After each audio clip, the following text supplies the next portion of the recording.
The next step is we'll begin to assemble the printer again in order to mount the electronics. So this begins the process of putting the converted printer back together.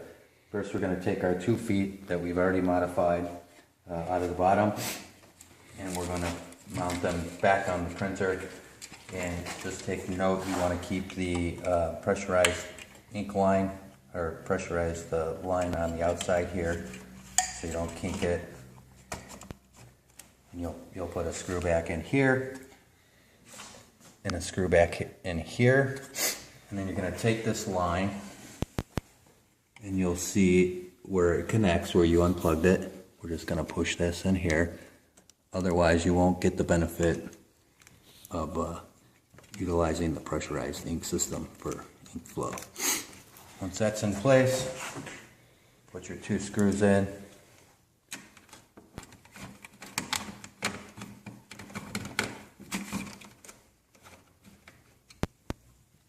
One on the inside here.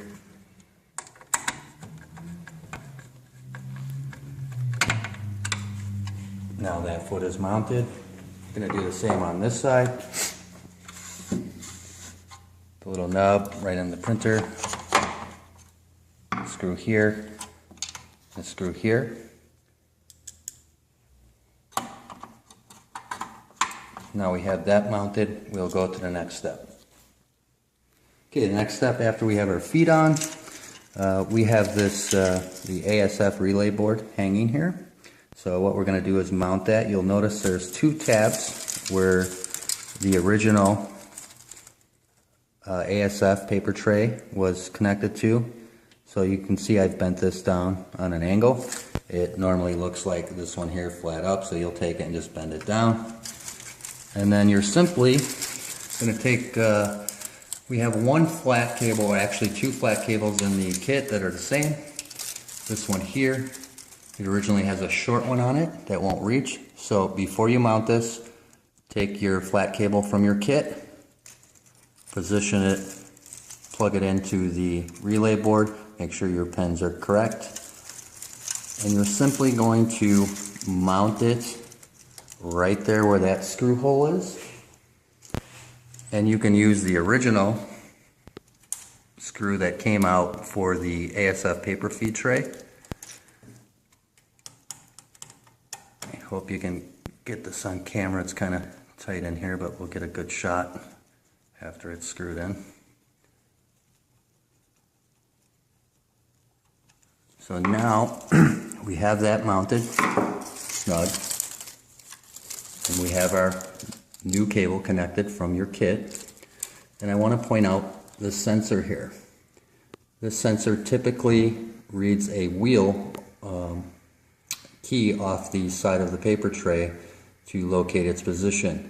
Since we control this electronically now, this is going to do nothing because we take care of those signals. You just want to make sure that you don't get anything in the sensor that will cause it to block or give a false trigger. So it needs to be open and nothing can be in there. So you can take any wires that are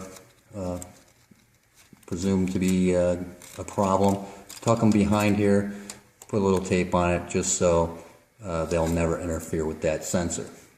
Next step is the top cover that goes on here. Put this in place, sits on here. We're not going to put any screws in it. But our goal is to cut this piece off. So you see I've made a silver mark all along this line here. So you take that and you're going to take a jigsaw, whatever method you want to cut that with, and we're going to remove this piece from here to here right at this line. We still want this lip because this is going to be a portion that we're going to mount to for our new electronics. So we went ahead and cut the cover here. You see we've cut this lip out. And the next step is to mount the electronic tray cover. We went ahead and pre-drilled this one. The idea is, and I'm actually going to put this cover on so you can see it, is simply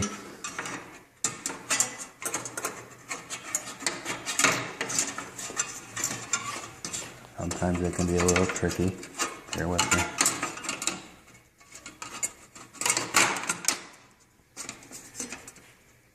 This is the position that you want the cover in. You're gonna mark this 1 inch, this cover 1 inch, right here and right here. Fit it in here, and you see the idea is to get the support back to this back plastic, because we're gonna be drilling a hole in here and mounting a screw into the original cover. But we'll go ahead and we'll just put screws through here after you drill. Whatever size screws you prefer, 6 or 8. These are 6, number 6. So this will go through the cover. Then we're going to take a nut under the bottom. So you go ahead, and after we have these nuts on here, we'll go ahead and tighten those down. Snug. And the idea is to have this up flush with the plastic. And then what we're going to do is we're going to go ahead and we're going to dry fit the electronics, test fit them. Right now this won't have any support, but we're going to go ahead and put this on like we normally would. There's 2 hooks underneath, just like it goes together normally. And you're going to pull this back a little bit, just slide it up like it would fit together normally. And then what we've done is we've drilled a hole in the plastic to fit the original metal case. And we've done this by lining the original cover up on top. So the idea is to have this flush, then you mark your hole, and then we'll go ahead and put a screw in that and proceed to the other side. So the next step is we've went ahead and snugged up this screw on this side to hold the box, to dry fit this. We're going to do the same over here. I've already pre-drilled this. This side does not have a hole in it normally on the bottom of the tray. So you're actually going to drill that hole. So you will mark that, go flush with the top of your original cover. You're going to mark your hole and then drill to fit an original screw in, just like this side. What I suggest is, I've done this lots of times, so it's easy for me. You don't want to hit these electronics that are in here. So it's best if you pre-mark this, pull it back out, pull the electronics off, and then drill it. Whatever you're comfortable with. If you do it on the printer, there is a possibility that you hit this board, and you don't want to do that. It's an expensive board.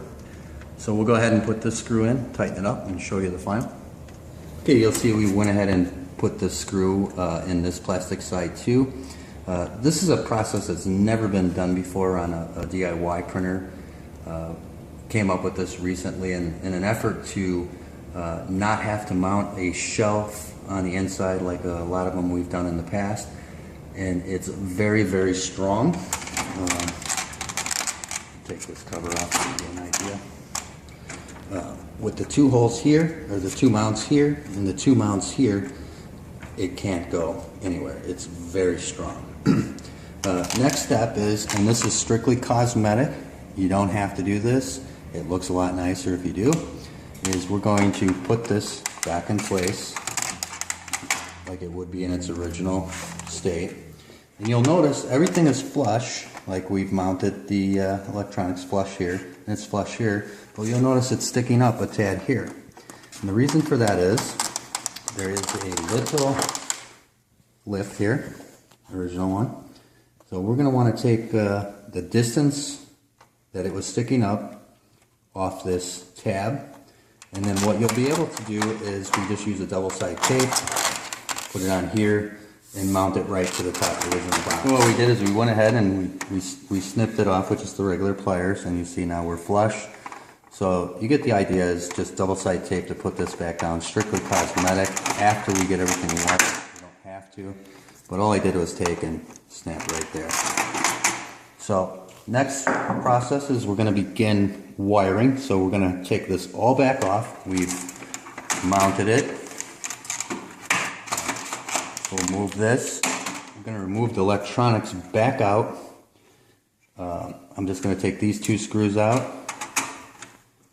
We're not going to take the top plate off because we're simply going to move the cover. I'm going to show you that here in a second. So pop that one out. I'm going to go ahead and pop this one out.